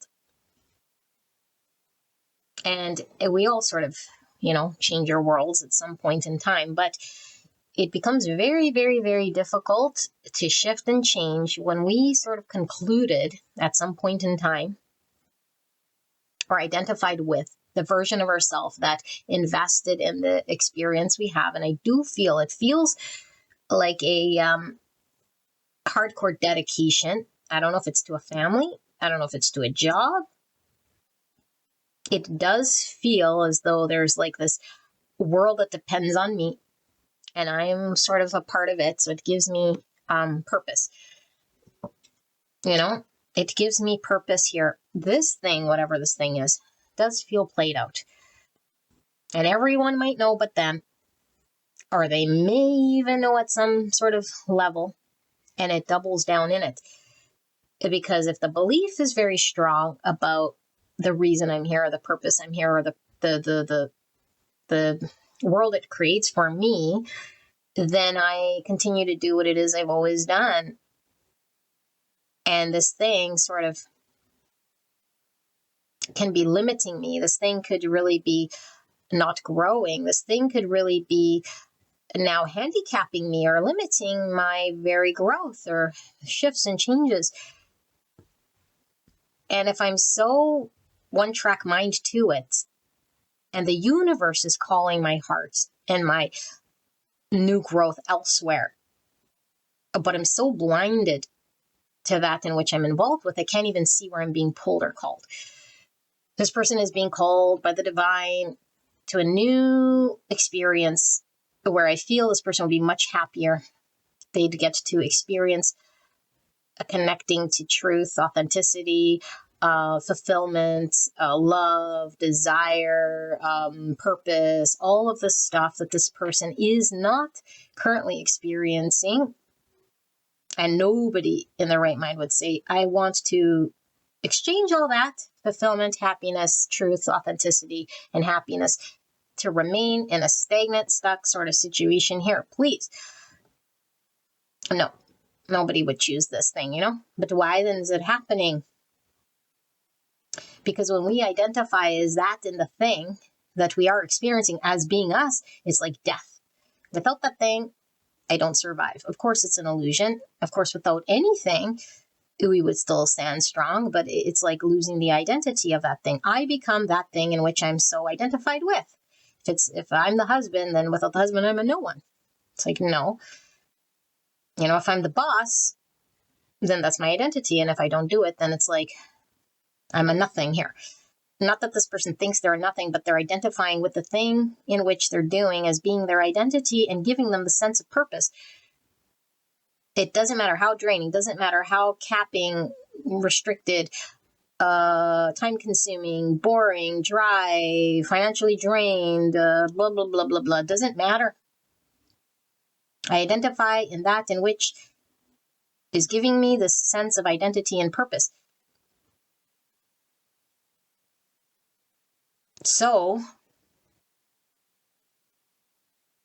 I do feel like this person is learning a lesson in humility of truth, because how vain to think without me in some way that this thing, this independent thing would like and not survive or function in some way, or the ignorance of truth is so strong here because a part of me sort of removed from that thing. Could it stand? Could it be valued? Could it have a life of its own, like me, myself, without this thing, So I lack the trust that I could be something without it, and that maybe it could be something without me in some way. So there could be I was going to say codependent, but it's almost like a symbiotic relationship to a something that gives me something and I give it something, even though it might be parasitic or unhealthy, So there does seem to be a strong independent energy for sure. It almost seems very stubborn here, because I feel like if you're here trying to inquire about working even with someone like this, it's like, how can I work with someone that seems very closed off to anything sort of new or moving or changing or shifting, because they're very sort of stuck in what they're experiencing. And then they're sort of making it seem like this is a very current choice, and this is like where they must be. And you'll know what I mean by that, but you could see through this facade that it's like this circumstance is outplayed, that is, they're not their identity of this thing, and that they're making it very difficult for other people to sort of work with this person, even in their circumstance or their situation, regardless if there's other people involved, which there can be, because for some of you guys, it is a marriage here. Okay. But it's like marriage, meaning it's like intertwined into the union of who this person identifies with. Like, I'm married to my job. I'm married to this dynamic. I'm enmeshed in this thing, so much so that it doesn't allow there to be an actual functioning outside of how it is already functioning. And to see beyond this, and to even make a little crack of wiggle room that changes this whole thing, then the whole structure falls apart. And that could be, like I said, like death, because it's like the falling away of the illusion. The falsehood falls, the structure falls. Like, I can't go through the structure falling, but it's just the anticipation of this, like the structure falling, that would create a loss of self. So I feel like this person is resisting change for sure. I feel like this person is being pulled to create something new for sure. So anything new sort of on the back burner here. I feel like this person does have a sense of in denial in some capacity, but it goes very deep, because it's like, if I even acknowledge certain parts of this thing as not being for me or not aligned anymore, then the whole thing comes tumbling down. Therefore, it seems very like a solid sort of, I don't know, I'm kind of feeling rhinoceros energy, even though we already did the pile of the rhinoceros, but it's like this rhinoceros energy, like tough skinned, even driven or committed, but it's like for what cause kind of thing. So it seems very stubborn to against the right cause. So their lesson right now, and the big driver here, I feel that spirits or their higher self, there is a purpose to break free from this thing so that they can have movement in their world. And it's saying like there isn't a specific sort of direction that needs to be encompassed. Like it has to be known and seen and pointed in that one direction. It's almost saying like any movement, even in small bits here, would be a win for this person. And this is how I know it's very fixed, because it almost seems like none of it is any wiggle room for movement, upkeep this world as tight as I can, which could be very frustrating for sure. And so it's at the expense of greater things. And I do feel like this is really them having to work to see beyond the identity that makes them feel propped up in some way, that it gives them purpose, that this thing is what holds them up and gives them value, and that it's creating this false sense of value. It's a false sense of value here. But it's doing a something, but I think the something that it is doing is just upkeeping that illusion, if you will, or that false sense of self that doesn't even exist. It's very hard to put into words. And so I feel like what this person is sort of going through when it comes to their mind form, or what they're sort of conscious of, although I don't feel they've taken any action upon it, is like they do see what they're missing out on. They feel bad about this thing, but it's almost like, do we need to feel bad about it? If we knew that the power was in our hands to do something, but only when we think we can't, or that we are that other identity, then it's like, I mourn what I can't have. I mourn and I feel bad about my losses. It's like, no, you're just delusional, or that you got the fear get in the way, or this identity, or this misdirected energy get in the way of what can be, and only you can align with what can be. So there's nothing to sort of mourn, really. There's just acknowledging the truth, and you're not acknowledging the truth, and then it makes you feel like you missed out, or it's bad, or it's out of your hands, or there's nothing you can do, or there's like something like this, So they're being called to let go. I feel this person, all signs point to this person knows. They know. But just because we know, it's like doing it's a whole other thing, And I feel it's a perfect storm here of whatever they have lost out on, an experience, maybe an experience with you. Maybe you represented the new, or maybe there was a new job over here, or something like this. It's like the new slipped by me because I wasn't in a position to let go or trusted myself in the new, standing without maybe this other identity in my corner, and therefore experienced what I did, and I did not like what I did, or I did not like what I experienced. And that this person knows that in order for them to experience the new, or to entertain collaboration or a new energy, it's like they must be freed from the past circumstance, their environment. And like I said, I don't know if it's the job or the people, but it feels very 3D. It feels very much like it's around them.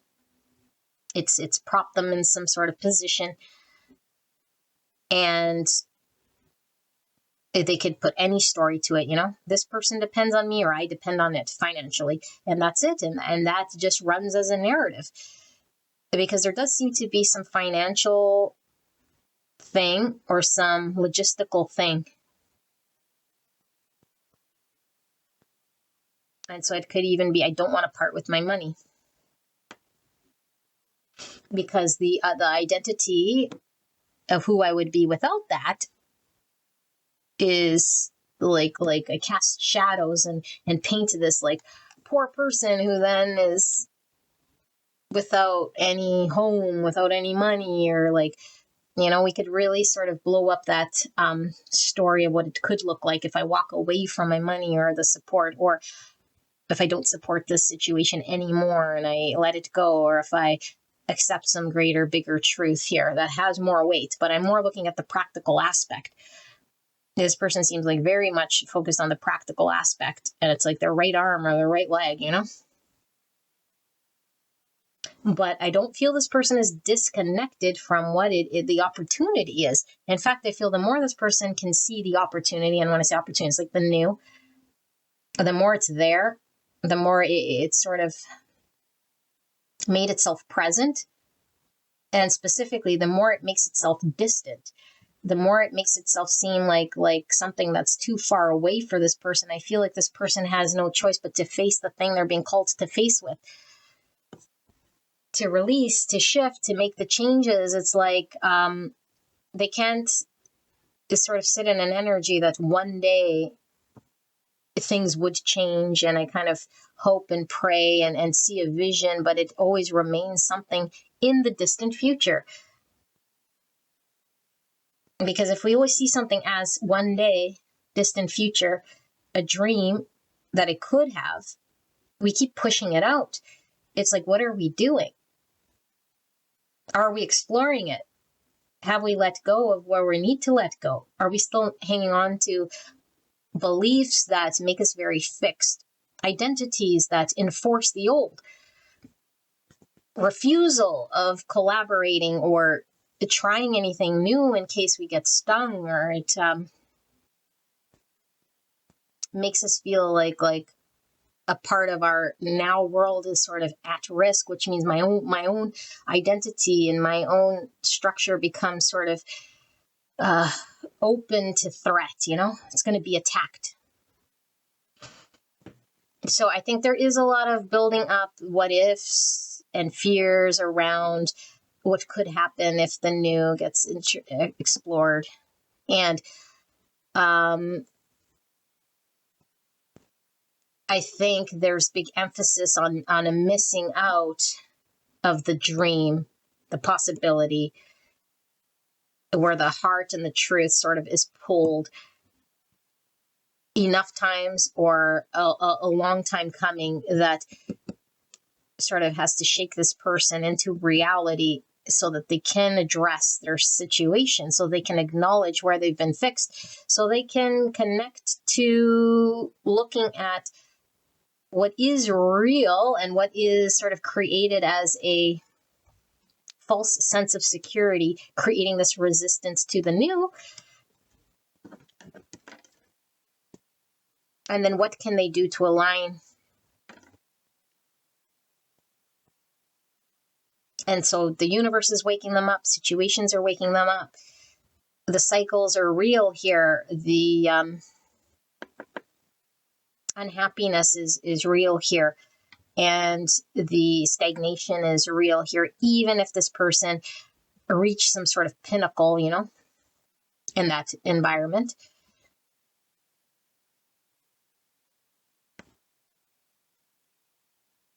Yeah. And I think what Spirit is showing is like, eventually, like, there's a catching up to this person. And then the bigger the illusion, the harder it falls, you know? And it doesn't matter how much maybe this person wants to believe in something. It doesn't make it necessarily true. It's only more delusional, is what Spirit's showing, you know? So I do feel this person's wandering a delusion of sorts. And the only person they're sort of hurting is themselves. And I don't know how long this person's sort of been here, you know? Yeah. That's all I see here. Pile number 3. I hope this helped you, and I'll see you at the next one. All right, bye. Hello. Pile number 4. You guys picked the turtle. So we're looking at all about this person, however this person pulls through, although I am intending it to be the person on your mind. But like I mentioned, strongest energy pulls through. So if you're not wanting to hear about this person, then go check out another pile. Okay, if it's to this, to that, not this, not that, then go create your own YouTube channel. And you're welcome to go. All right, so this is whoever needs to hear about this person. And what we're looking at is kind of a well-rounded reading about maybe what's in their blind spots. So it could be their shadow, their wounds, their subconscious, and then how they're manifesting in the 3D. And we'll look at their thought forms, or what might be conscious awareness, but maybe what they're not sharing or doing or manifesting. And then we'll be looking at sort of a higher aspect in regards to their higher self or greater purpose or driver or spiritual side of their purpose. Okay, where they're sort of being guided, if you will. So we'll sort of put the pieces all together. Okay, it could definitely just be one main aspect of the energy at this time. So keep an open mind. So Spirit, for pile number 4, we're looking at the person they came here about. Can we get an overall look at this person's energy? Pile 4. And what is going on with this person? 3D, 5D, subconscious, whatever wants to pull through here for pile number 4. I don't know if I said pile 3, pile 4. Clear and concise message, pile 4, person on their mind. Thank you so much, Spirits. And I'd like to thank your higher self and your ancestors, guides, spirit team, interdimensional beings, the person on your mind, their higher self, Spirit, for this active divination. Thank you so much for this message today. We're so blessed to be here.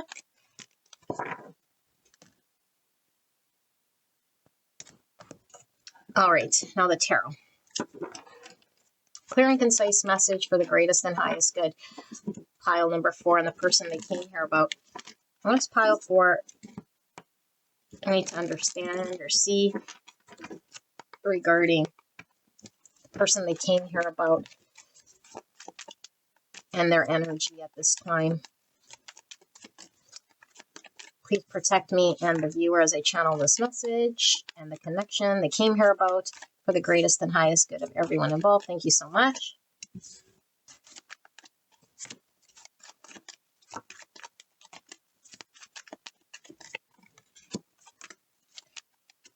Clear and concise message for the greatest and highest good.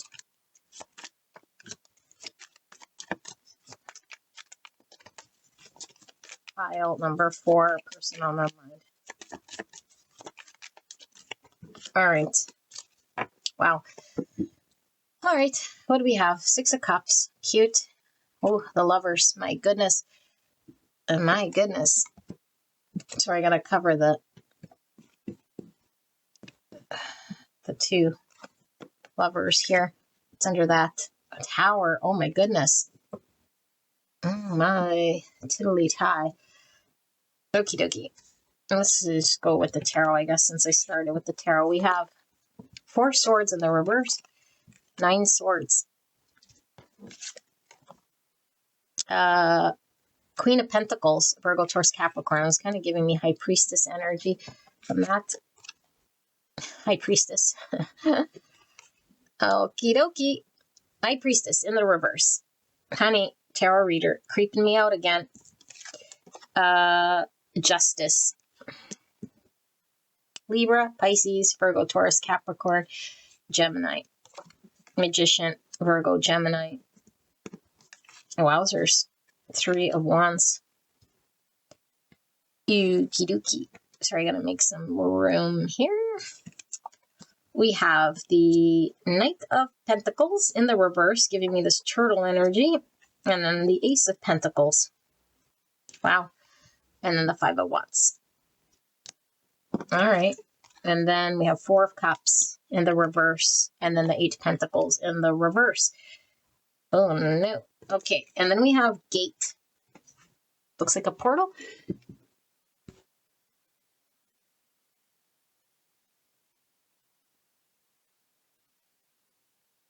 All right, with Gate. And then we have Reuniting, 105.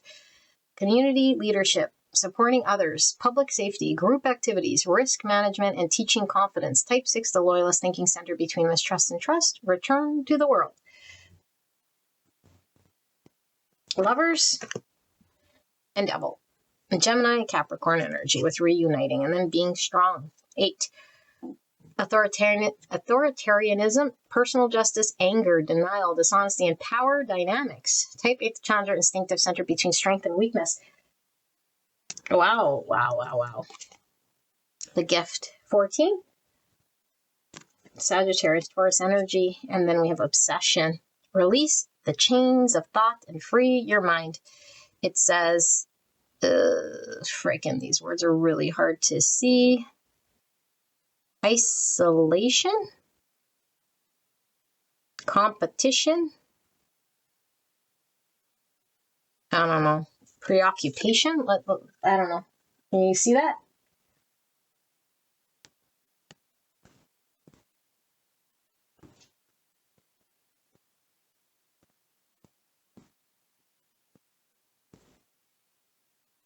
Hysteria, preoccupation?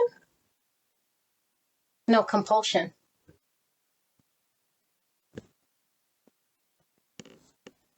And preoccupation, sorry. Hard to read those words. Okie dokie. There's lots. Lots. You guys can skip ahead while I sit here and sort of put the pieces all together of this energy, okay? Yeah, just give me a moment.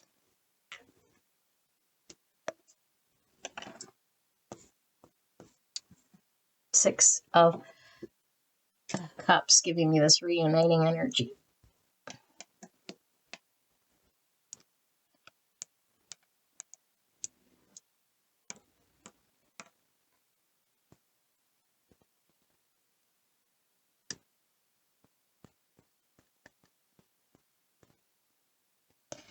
Wow. Pile number 4 is, it feels almost like a very strong divine connection I've tapped into here, okay, with you and this person. However you're involved in this person's world is really profound here, you know, for vice versa for sure, because you're showing up in this person's energy, and it's quite crazy here, okay? What I mean by crazy is like intense. So I do feel this connection that this person has to you, and I'm going to read it this way, okay? Switch energy if it's you, blah, blah, blah. But there does seem to be something very divine here with the 6 Cups and this Lovers. And it's like a divine connection. Could be divine counterparts, past life, for sure. And moving through some sort of experience here in the 3D. And I feel like there is, with the Tower, like the world before maybe experiencing this connection, if you will, seems very dramatic here. We can never be the same. So we could have experienced awakenings, you know, like spiritual awakenings, profound shifts in our world. But I'm getting twofold from this Tower. One, I'm getting the spiritual impacts and physical impacts of this very intense connection that it could mirror to us great truths about ourselves. So it feels very sort of twin flamish, you know, whether you believe in the label so much, it's the type of connection that this is that creates these, the catalyst to create shifts and changes, to see parts of ourselves we might have not have been able to see, parts that need to sort of be dissolved with or seen through, which could stem around habitual patterns, childhood traumas, any of that sort of stuff. Okay, but the other part I'm getting from this is circumstantial, because I did say we were going to look at the 3D experience. 3D is not good right now. you guys might be arguing or even conflicted about each other. And we don't agree. So it could be we have a disconnect when it comes to values, or we just bicker, or we're having to overcome or work together. Power dynamics. So there's a struggle right now. And so for a lot of you guys, this almost seems like we're not seeing eye to eye. There's a deeper truth that's having to be sort of worked through. However this comes about, for every connection is different. That there is an ability to start something in the 3D that's very real, very practical, very solid, not just 5D spiritual shifting and energy, but very real. Okay, which I could take this as like the grounding of a connection, the coming together of a union, the building of something, whether your purpose is to create a business thing with this person, or a family with this person, or a long-time relationship with this person, or something in the 3D that's to be created as a result of working through something here, which I feel is slow, stuck, not happening, difficult, resistance, challenge, rejection. We might even question a lot here, because it's like the challenge could be like, oh, what is, like, we could definitely project, what is this person doing? Or non-movement, no energy, no commitment, no build, maybe no dedication, no effort, a period of no investment. And we could feel rejected, and we could feel emotionally depleted. We could feel disconnected from like our emotions, to not know how we're supposed to invest, or I don't know, something's going on in the 3D here that doesn't feel very good at this moment, you know? But Spirit is showing the Ace of Pentacles here, because regardless of the temporary energy or what has manifested or is manifesting, there is this potential of a solid beginning that can be created, that is part of this destined agreement, this conscious choice to build and develop in the 3D. Okay, but I do feel like for this energy that I'm reading, it feels like a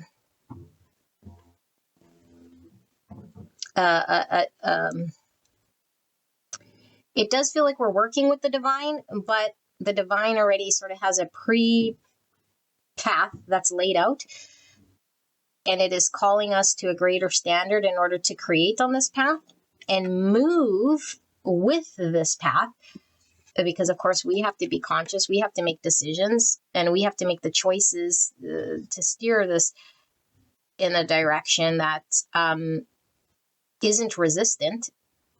But it's like, we can either sit here, because it is our choice, to resist, to go against, to not surrender, to detach, or to get on the ship of life here and move beyond this experience so that we can have growth.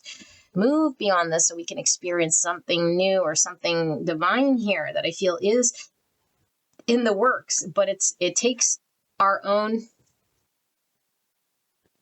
energy to work with the universe. Like, the universe doesn't just plop something without our investment, which means I must take what's shown to me and then make decisions and bring it into form here in the 3D, utilizing my own energy. I manifest what it is that I'm experiencing here, but I got to work with the divine. And so the divine's offering this opportunity, and I can utilize my energy for creation, or I can utilize my energy for conflict, resistance, refusal, denial, all sorts of things here that could sort of fall out.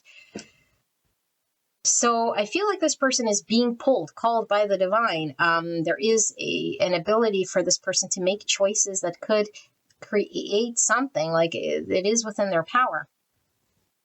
And I feel like this person might know on a deeper level that there is more, or that there could be a next chapter or something like this. But I feel like there's a real thing this person is sort of sitting through or dealing with here that is requiring their attention so that they can move beyond it. So I do feel both these people energetically, because I do feel this seems like a true blessing with the gift. And for sure, well, I'm channeling this one person here that sees this blessing in front of them. But it doesn't matter how much of a gift or a blessing something can seem like, if we have unresolved things happening here in the 3D that are needing to really be healed or balanced or seen through. Like I said, because this tower was symbolizing to me like trauma, unreal, limiting experiences that, like, experiences are real, but what is it called? Undue beliefs that keep us stuck and limited due to experiences of the past that ask us to break free from these beliefs, that ask us to heal from certain things, that ask us to come into balance, that ask us to do things. And we don't have to, but we are conscious to do these things if we want to experience more blessings, if we want to be able to have movement rather than suffer and resist or create conflict or be challenged inside. But it takes great strength to confront these things. So I feel there's a strong pull. I also feel there's something about a reuniting of souls. And also, like I said, I'm feeling the 3D, because I do feel there's a coming together at the right time. So a reconciliation, a coming together the right time, moving beyond the one side of this portal, which is challenge, conflict, trauma, and all of this stuff. And it's like the pull, the desire, the karmic guidance, the inner knowing, and all of this stuff is driving there to be momentum. Now, when I look at sort of the higher level, I feel like there is this unfolding that we can't quite see, because it requires us to totally surrender and trust the divine. And so there could be like a lot of anxiety around surrender, trusting the unknown, listening to the intuition, not going against an inner, deeper calling of truth, even if it feels the opposite of what I have experienced, because it's going against my trauma or my limiting beliefs. And this would require me to face my fear, or to think differently, or to not know where something goes and still sort of trust that movement, trust myself, trust the divine, trust the other, make different decisions, invest in something maybe that I'm not for sure about in the practical, but have an inner knowing that could become more peaceful and more loud and more balanced if I work through some of this stuff that's still sort of contaminating my thoughts. So some of it could be ego. Some of it could certainly be fears of confronting. Some of it could be not connected to the authentic self. And then maybe feeling very intense energy from the other here. You know, like all of it sort of happening at once. There's an intensity, there's a pull, and then there is chains that bind me to my mind, which is stemmed to limits and egos and thoughts and fears and all of this stuff.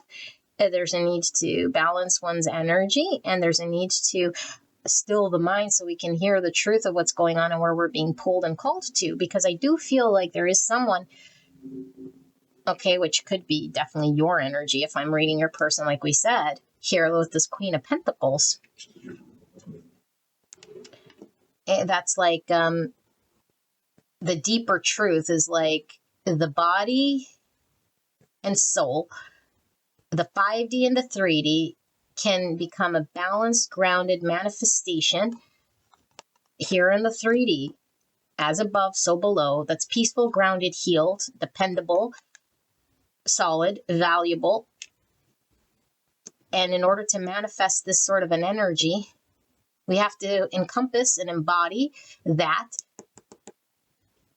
And if we are in an energy that's like not surrendered, not reflecting that, not honoring it, not protecting it, not whatever it is that we're called to do, then it doesn't align, it doesn't manifest. So the greater calling is to manifest that in the 3D in which we're connected to in the 5D. But if we can't connect in the 5D because there's too much distorted noise, still too much trauma, still too much fear, still too much ego, still too much stuff here that's distorting this view or this connecting to, then it's like we need to be more still. We need to silence the mind, the anxiety, the limiting thoughts. So there's a need to make oneself available for sure in order to experience something which could be very uncomfortable, you know, because it would require a surrendering a part of ourself that might I don't know, like might have a part of it that needs to fall away, or a part of it that's getting in the way, or still not fully surrendered again. There feels to be like, you know, maybe thinking this is a strength to like push away something real. There seems to be anger, denial, dishonesty, power dynamics, like 7 swords and all of this stuff, you know. This is the stuff that's sort of falling away or being seen through with a conscious mirror. A conscious person is going to show the mirror of where we're still in ego, where we're still in shadow, where we're still falling short on ourselves, where we're still not connected to spiritual truths or the divine, where we're still refusing certain blessings, where we're still out of balance, where we still need healing,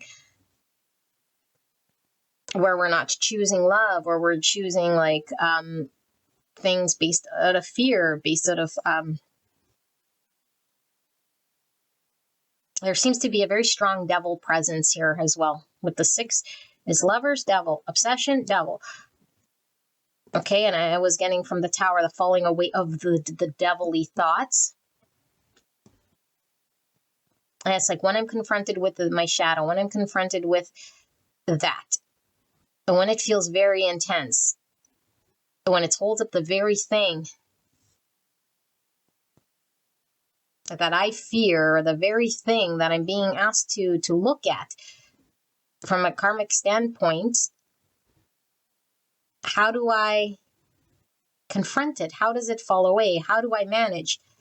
Do I resist, fight, do nothing, surrender to what I need to do, connect to the divine, or shy away, give up, say I can't, feel rejected and completely out of balance, or resist it, or try to deny or suppress it or run from it?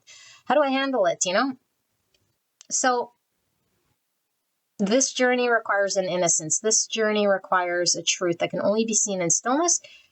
When this person releases these anxious thoughts, these limiting beliefs, these unsupported understandings this person might carry about connection, about themselves, about their future, about manifesting in the 3D, there seems to be an agreement of sorts to maybe help each other work through certain limiting thoughts. So this could very much be mirrored.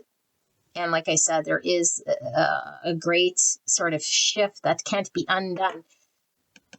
And a portal that's been sort of opened here that feels to be pulling these two through an experience. You know, it's like I said, like the path is open to this divine path, but how we go through the path could be very rocky, especially if we're fighting or denial or like angry through it or like resistant through it, or like we could be tossed about. You could be very rocky and uncomfortable, you know. But either way, it's like we can't see the other side just yet. And it's not because we're doing anything wrong, but it's like you can't see the other side because this is part of this whole journey experience. It's like you can't see the unfolding of the divine. What's on the other side when we flow with the universe, when we sort of work with the universe to manifest? What do we create at this point? You know? So, yeah, I mean, it feels like I'm falling short of this reading, but it's clear what I am seeing here, you know? And it does feel like I said, like it could be a period right now where we're experiencing a very challenging connection with another here. And so it's mirroring to us like the opposite experience here. And it's like without experiencing the opposite or the contrast, we don't know what the flip side sort of is here.